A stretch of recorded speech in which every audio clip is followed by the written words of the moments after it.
Wilco, A Ghost is Born, Deluxe Edition. Pitchfork gave it a 9.5 and said a mammoth 13-piece box set unpacks the origins of Wilco's Wild Ambitions' fifth album, including 4 revolutionary LPs of alternatives and outtakes. I didn't have 13 CDs to listen to, I just went what was on Spotify, but that was 2.5 hours, that was long enough. I remember I liked this album at the time, so I was sort of looking forward to hearing it again, but I didn't recognise it at all. It must have been the one I liked before. I can't remember, something to do with, it had houses on the front. But I quite liked Wilco briefly, and I thought I knew this album, but I didn't.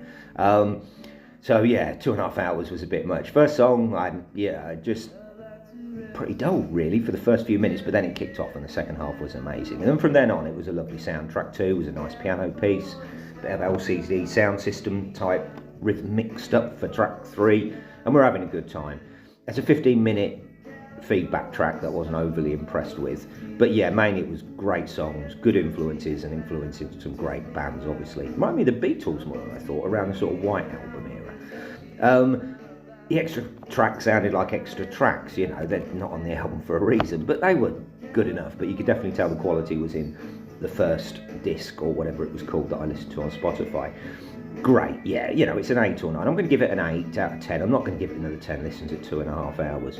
But, you know, hopefully I'll dig that album out in the future again. 8 out of 10.